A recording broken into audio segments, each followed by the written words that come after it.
समझ आता है, लेकिन मोहब्बत उतनी होती है जितना बेटा लायक होता है।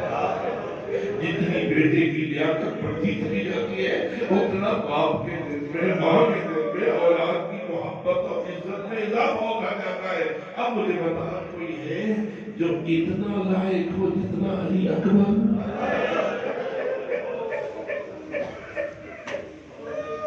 क्या जुमले हैं जो हज़रत इमाम हुसैन ने अली अकबर को मक्तल की तरफ भेजते हुए अदा किए हैं। अल्लाहुम्मा शल्लि अला हाउलाए कौम लक़द बरज़ इलैहिम गुलाम अशबहु नास खल्क़न व खुल्क़न व मद्दतन बिरसूलिक। ऐ अल्लाह तू खुद गवाह है, ऐ अल्लाह तू खुद गवाह है। वो जा रहा है जिसको तूने अपने रसूल की सबसे बड़ी शबीह होने का शरफ अदा किया था। और शबीह फकत सूरत में नहीं, खल्क़न व खुल्क़न व मद्दतन। अगर चेहरा रसूल अकरम की शबीह है तो अखलाक भी रसूल की शबीह है, किरदार भी रसूल की शबीह है, गुफ्तार भी रसूल की शबीह है। चलता है तो ऐसे जैसे मोहम्मद चलता है, बोलता है तो ऐसे जैसे मुस्तफा बोलता है। और कायनात में सबसे बड़ी शबीह अली अकबर है। और मुझे बता, जब इतनी बड़ी अजीम हस्ती है अली अकबर, तो बाप के दिल में कितनी मोहब्बत है, मौला के दिल में कितना मकाम है अली अकबर।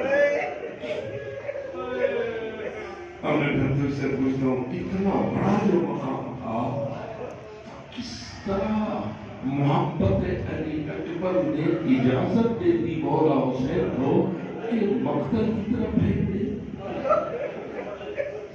हालांकि फितरत का तकाज़ा तो यही है ना कि बाप अपनी औलाद को मरने के लिए नहीं भेजता। अगर कोई 1000 जमन करे तो वो इत्तेफाक करता है, नहीं भेजता। लेकिन जरा गौर तो करे, इमाम हुसैन ने सबसे बड़े महबूब बेटे को इस मक्तल की तरफ क्यों भेजा? तो जवाब यही आ सकता है कि दो मोहब्बतें थी। एक अली अकबर से मोहब्बत, एक नाने के दीन से आप तक पहुंचाने के लिए। एक दीन इस्लाम आप तक कैसे पहुंचे, और एक अली अकबर से मोहब्बत। इन दो मोहब्बत का आपस में हो गया मुकाबला। अगर अली अकबर की मोहब्बत को तरजीह देते हैं तो दीन कुर्बान होगा, और अगर दीन पहुंचाने से मोहब्बत को तरजीह देते हैं तो अली अकबर को कुर्बान करना पड़ रहा है। बस यही कहूंगा ना। फिर इमाम हुसैन ने कहा, ये मेरे रफ्ते जिगर, तुझे कुर्बान कर सकता हूँ, नाने के दीन को कुर्बान नहीं कर सकता। आने वाली नस्लों को उन नाने के दीन से महरूम नहीं देख सकता। जो मेरे लिए फरमाया, ज़ुबान हाल से ये कह रहे थे, तेरी लाश पे रो लूंगा, तेरे बदन के टुकड़े देख लूंगा। और फिर आखिर वही मंजर आया जब मुरैब ने मुर्तिज़ मनून ने नेज़ा मारा। और अल्लामा नक्कल लिखते हैं कि नेज़ा लगा तो पुष्प में था अली अकबर के, लेकिन अनी सीने से बाहर आ गई। और उस खबीस ने नेज़ा मार के निकाला न था। निकाल लिया जाए तो कैफियत कुछ और होती है। नेज़ा अंदर मौजूद रहा, उसने तलवार का वार किया, जिससे अली अकबर के सर के टुकड़े हुए। अली अकबर ने अपने आप को घोड़े से गिरने से बचाने के लिए अपने बाजुओं को घोड़े की गर्दन में डाला। यूं ही डाला, रिवायत कहती है ऐसे खबीस आए और टूटे, अली अकबर की पुष्ट टुकड़े टुकड़े होती चली गई।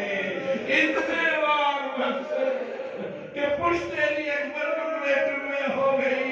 जीन में न समझ सके, आवाज आया, अलैका बिस्सलाम या अबता, बाबा मेरा आखिरी सलाम। इधर से जीन से जमीन पे गए, हुसैन मजलूम की पुष्ट बन गई। अल्लाह जाने पहुंचे तो कैसे पहुंचे। इतना रिवायत कहती है, अली अकबर जमीन पे एड़ियां रगड़ रहे थे और हुसैन अपना रुखसारा अली अकबर के रुखसारे पे रख के कह रहे थे, अनद दुनिया बाद कला पाया, बेटा तेरे बाद जिंदगी खत्म हो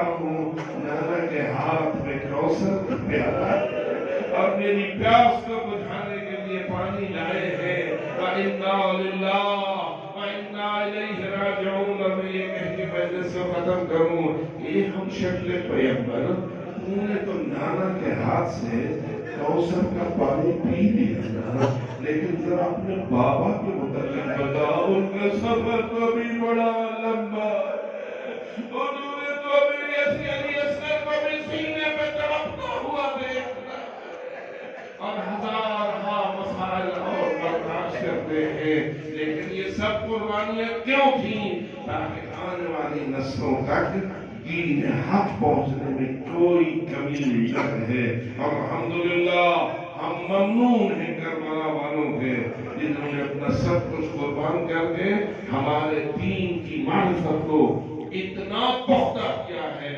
کہ معجزے دیکھے بغیر بھی ہمارا عقیدہ مضبوط ہے معجزوں کو اپنی آنکھوں سے دیکھے بغیر بھی ہم اس طرح شیطان کے جال میں نہ پھنسیں جیسے کہ بنی اسرائیل پھنس گئے تھے خدا منان ہمیں اپنے عقائد اور اپنے ایمان کو محفوظ اور مضبوط رکھنے کی توفیق عطا فرمائے الا لعنۃ اللہ علی القوم الظالمین وسيعلم الذين ظلموا أيهم